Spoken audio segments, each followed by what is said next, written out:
spoiler review of Spider-Man No Way Home. God, Spider-Man No Way Home. God, the titles, man.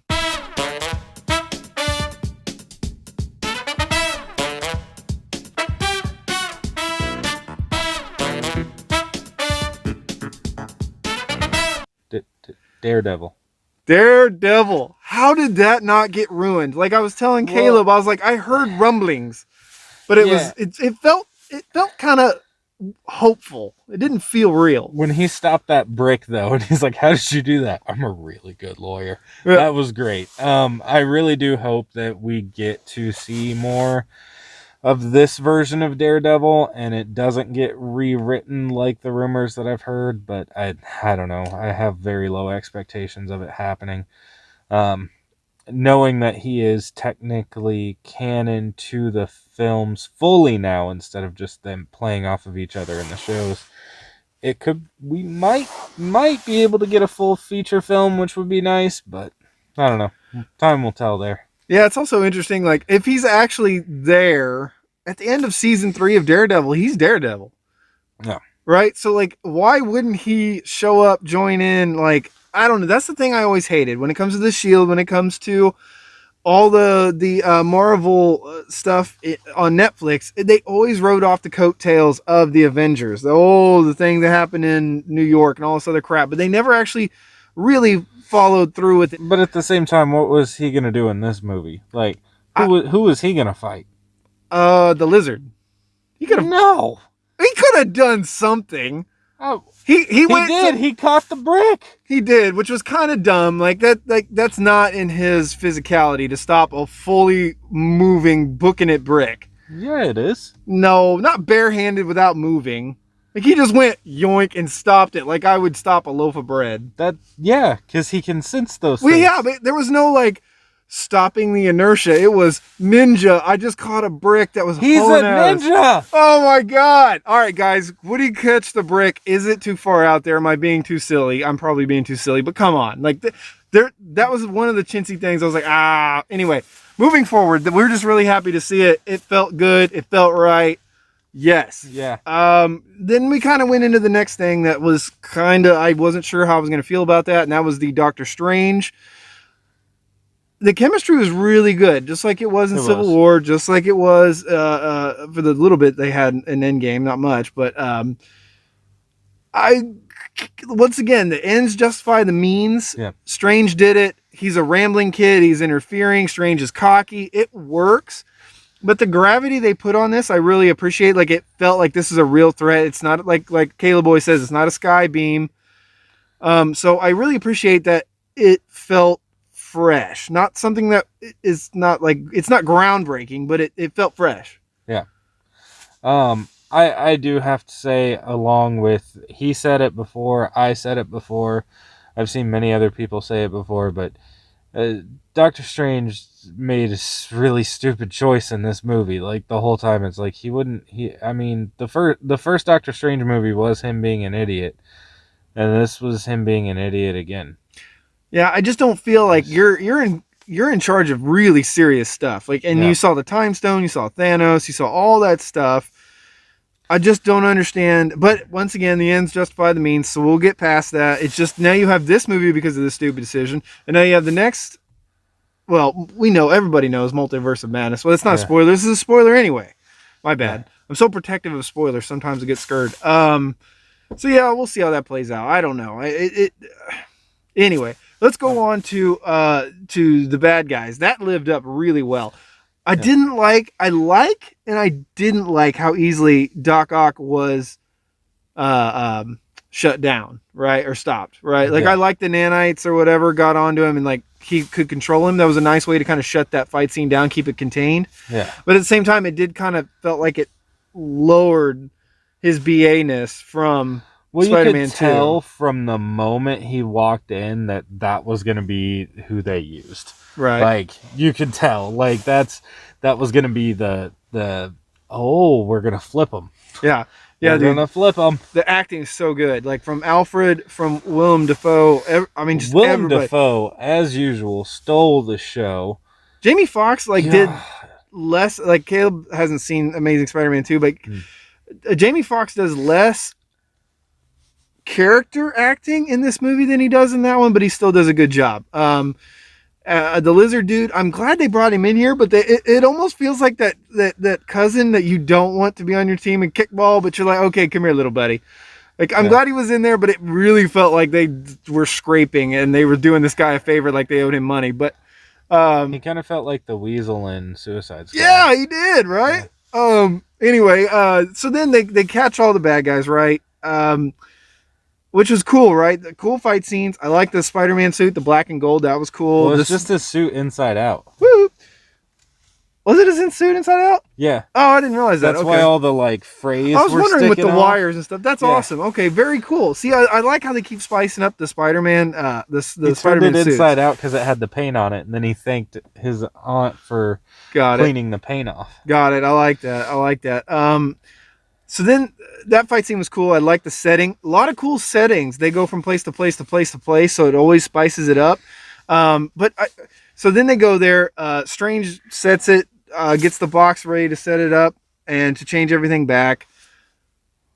And then they have this fight scene between Strange and Spider-Man, which was really, really good for as serious and as BA as Strange is and as agile Spider-Man is. That fight scene was really good. But what I don't understand is he captured Strange in that dimension and he's stuck there. Now, obviously, Peter probably doesn't understand what level of how stuck he could be, so he probably needs to move. He probably does. But I don't understand why you would trust the supervillains that are insane and just go to Happy's apartment with your aunt in the house. Like these guys are insane. Like Jamie Foxx at any minute could kill everybody in the room, basically. Especially since they all came to the realization together that they all died fighting Spider-Man. Well, right. Most of them, except for Sandman, which was weird. That also felt like a come here, little buddy. Like, we need you in this movie, but we don't really need you in this movie. Yeah. I thought Sandman was gonna be a good guy there for a little bit, and then all of a sudden he flipped real hard. He did just like he did, and he was like, "I'm good. I'm bad. I'm good. I'm bad. I'm bad. I'm good. I'm bad." Yeah. I don't know. It just that was kind of dumb. I do like the little bits between all the characters was really well. Like all the characters had really good chemistry. Yeah. When Green Goblin snaps and it all messes, goes awry. The fight scene between him and Goblin was amazing. Like without the glider, without really without the helmet, punching through the floors and everything, it just felt like going toe to toe again with Maguire. Showing his strength and his level of danger, of threat. And then when he calls in the glider and the glider hits May and she just shakes it off and stands up, that's where I was kind of pissed. I was like, really, really, movie, we're going to do this so everybody can just survive. That thing was booking at her at least 40 miles an hour at a sharp, so all that impact is in a small area. I was like, she is super dead. And then they pulled the trigger and killed her. And I was like, oh, this movie had the cojones to go there. Yeah, but it only did it so it could do the responsibility speech. But it did it, though. But it grounded him. And I don't know, at the end, we'll fast forward real fast, with Mary Jane and Ned, when he goes to the coffee shop, I don't think he's going to ask her out again. I think he walked away from it because he knew that he would put him in danger. Yep. So I like that, and I don't like that. But we'll come back. So, yeah, Aunt May is dead, and you feel that loss. You feel it. The movie lingers perfectly, and the acting is very well received. And then they bring more heart into it by bringing in Garfield and Maguire. And I like how I like to play on Ned. Was it kind of a cutesy way to get the plot going? Yes, the ends justify the means, and so they get both those Spider-Men in there. The little back and forth between all of them. Like they were best friends. They knew what each other were feeling and thinking. Like at the end, when one of them gets hurt, and they're like, "You're really hurting." Anyway, and then it comes in, and the emotions between all of their loss while they're on the roof, and really connecting, and becoming more together, sympathizing with each other, probably like veterans almost, right? War veterans. Just amazing. And at the end, at the end when they meet up, they got the fight scene, and he's like, we've never worked as a team with anybody, and he's like, I got the Avengers. I felt like that band scene thing. Are you in a band? The threat was really going down. probably could have toned that back down a little bit because you need to refocus. Like, once again, people are going to die. Did you feel like she should have pressed, also going back real fast, did you feel like she should have pressed the box after they all escaped? Like, I didn't really feel like she would actually wait for Peter. As soon as they escaped, people could have been, like, dying by the dozens or more. I'm surprised she didn't hit it immediately there. Yeah, but honestly, after seeing the building, I'm shocked she didn't hit it, because I think that's where I would have been like, okay, bye. Obviously, yeah, things are going south. Hit the button, done. Yeah. But, and then at the end, man, when they line up, I feel like the sequence shot of all three of them was a little off. Like, it wasn't like picture perfect like most Marvel movies, but it was nice. And then Ock comes in.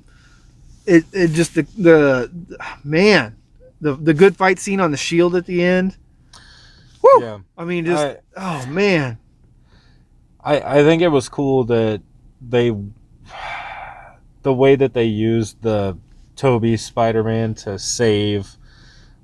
Yes, jumping in front of it this time. Instead of just jumping in front of it and getting the hoverboard's knives in you, just stop the board. You don't have to just meat shield somebody. You can actually stop it with your bare hands. Like, I didn't like that in Spider-Man 3, but I like that. It ties in nicely. Yeah. This does feel like they put all their eggs in one basket, because I don't think Garfield and Maguire really want to do this that much. So it feels like this was their, we'll give it to the fans, and then I'm out. It just didn't feel like, hey, we'll be back to fight together again, because they wiped their memories and everything else like that. Yeah. So I don't know. That's the thing I don't like. I don't like that I like that he made the an ultimate sacrifice, but I don't like that nobody remembers him for it, which is like double the sacrifice, right? But it kind of sucks that A, his girlfriend doesn't know him, and B, the Avengers don't know him. Like, he's, just like all that friendship, all that love, all that family is just gone. Which I speculate that this is probably exiting him from whatever future the Marvel universe or New Avengers or whatever may have going, just to hit the reset button, because I don't think Shang-Chi and I don't think that the Eternals are necessarily a place for a Spider-Man. Right. So I think they're more bracing up for something with Sony, with Morbius and Blade and Venom and stuff like that. And I could see that going a little more that direction. And I'm sure there's going to be another Fant 4 stick at some point. Yeah. So. I just don't see in any world. Like, now, okay, this is also, we talked about this on our Facebook page. I don't like when powers shift hard. Now, I don't know if this is like a training montage thing, like Super Saiyan, every time you almost die, you get more powers or something like that. But he went from struggling with the Vulture in the first movie. Granted, he's starting out, but he struggles with the Vulture. Then he kind of goes toe-to-toe for a second with Thanos. Now we're struggling with Green Goblin. It just felt like, and then you're going to insert Morbius, which we saw the trailer. Like, that is insane. Like, not only is Electro insane, like that power where he's just like zooming all over the place and shooting. Morbius looks insane. And when you watch Venom is insanely powerful. Like, in no world could this Spider-Man compete with Morbius and Venom. And they're trying to put Venom, if you saw the end credit scene, they're trying to put Venom in this world based on Tom Hardy's little 5 seconds of fame in this movie. The way this movie is doing it, I think it's shaping up that all the bad guys are actually good guys. That, like, I think we're going to see Morbius is going to be a good guy by the end of whatever movie Spider-Man's involved in. Venom's going to be the good guy in whatever I think that's honestly what we're setting up, and I think that's part of why it's going to be a failure. Well, I think it could actually work that way, because these villains, you can't compete. Like, how could even Blade... Like, think about Wesley Snipes' Blade, okay? Grounded, supernatural, had some bad CGI in the second one when he's flipping and kicking and jumping off the cabinets, but you could double his power. And he's not competing with Morbius in this movie. Like, what we just saw in this trailer. Like, that's what bothers me. You can't put Morbius and Blade in the same movie if Blade is going to be anything like he was with Wesley Snipes. It's just not going to work. Yeah. I will say this movie, I just want to talk about the comedy real fast. Like with Hogan with the breathing mask on. Yeah.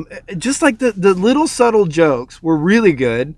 The comedies between the Spider-Man were really good. Like Crack My Back. When he says that, like like Maguire is not around superhuman like people that can actually do that. So when he sees, he's like, "Yeah, buddy, let's do that." Yeah. I was kind of thinking he'd be like, "Okay, me next." Like, but I just the comedy though. But I think all the comedy is on point. I actually liked Tom Hardy's Venom scene the most. He's like, "I think we are drunk. Like, we should go skinny dipping." I was like, "That is funny." Like, I didn't care for the first Venom. I just thought it was over the top. Venom is not Venom in my mind. It's hard for me to separate it without Spider-Man.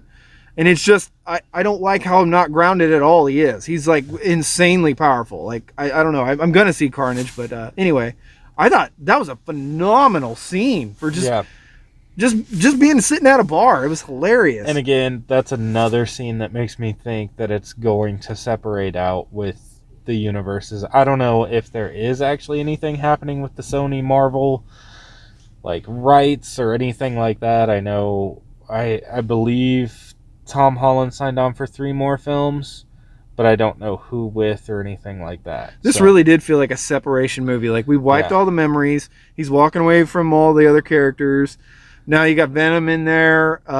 It kind of feels like it's going to it feels like it's not going to be Sony. It's not going to be Marvel. It feels like it's going to be its own 3 movies and out. Like, so we'll see. I don't know. And then like Caleb and I were talking, like, the Multiverse of Madness, not only did one mistake from Strange cause this movie, all this stuff, but now it's going to cause the Multiverse of Madness, which is going to be really cool.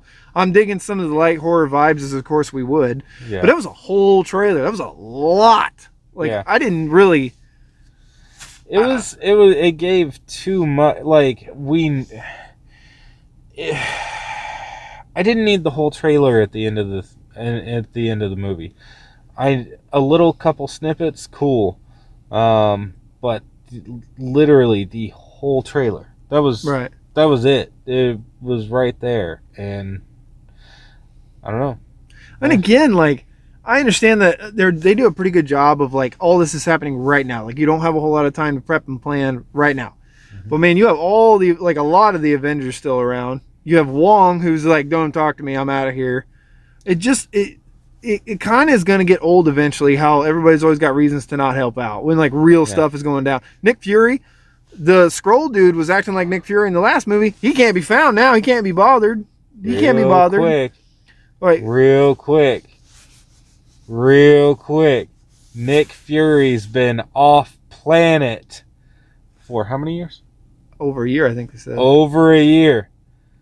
It's not Nick Fury, which we've all speculated. Nick Fury is not the person.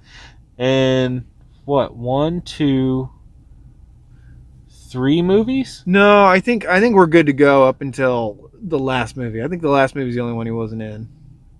That's how I feel. We could be in. It could be either way. The biggest thing, I can't remember if it was you or somebody told me. Dude from Captain Marvel. It's well, no, the Skrulls have been around since then, but that doesn't mean that the Skrulls have taken over for him.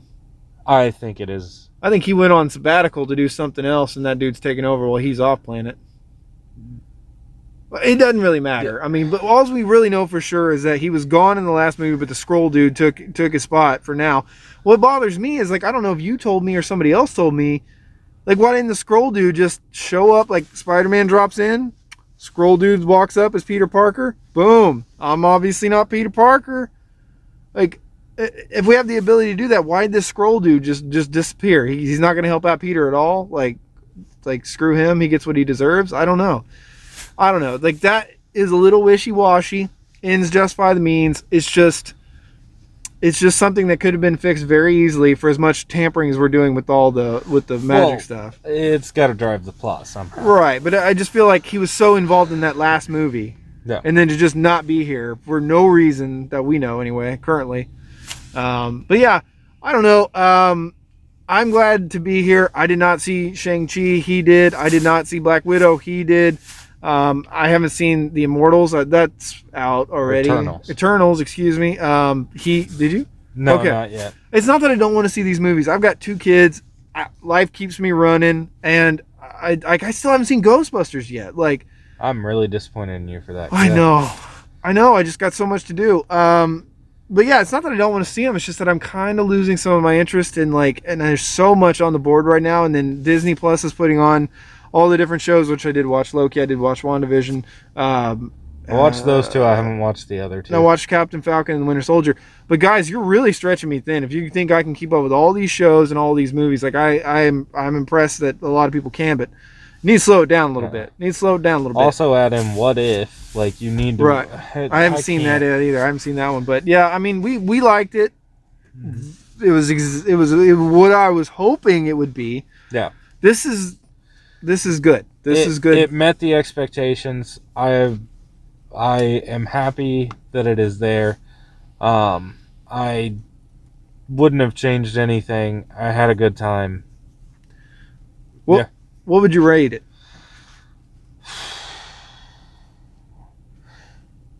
Taking into account that it is a comic book superhero style movie, in its context, 8.5 out of 10. That's what I'm going to go with as well. Yeah, like just what he said, and the culmination of 5 other movies from 2 other dudes from our childhood, all coming into one. We might never ever get it again. Yeah, I'd say 8.5. Could be a 9. Could be an 8 eventually. But that's where it's at. Now, would you buy it when it comes out? Yeah. Okay. What format would you buy it on? 4K, just digital, Blu-ray, DVD? Blu-ray combo pack. Blu-ray combo pack? Yeah, I would say it depends. If I can get a good deal, I'm going 4K. Otherwise, I'll probably go Blu-ray because they film in 8K and then they drop it down to 4K. But the special effects are only generated at 2K. Anyway, yeah. Doesn't matter. We liked it. What do you guys think? Let us know. Were there any knick-knacky things that bothered you? Is this your favorite Spider-Man? How high up does this rank out of the 25 plus movies now? Let us know. Also, who's your favorite Spider-Man? Yeah, who's your favorite Spider-Man? Good call. Good call. Yeah. I don't know. Is it any of these 3 dudes? Is it Miles Morales from Into the Spider-Verse? I still haven't seen that. It's so good. I suck. I know. I hear that. Even my brother said it was great. Who's your favorite Spider-Man? Tobey Maguire. Yeah? And I do not like Spider-Man 3, and I'm not a huge fan of Spider-Man 2, but Tobey Maguire. I think Garfield's my favorite. Yeah. That's weird, but Spider-Man 2. Watch Spider-Man 2. His personality, his movements, and I love his voice, and god dang it, is he a good actor. Anyway, let us know all your thoughts down below. Make sure and do all the YouTube stuff. Check us out on Facebook. Till next time, JK out.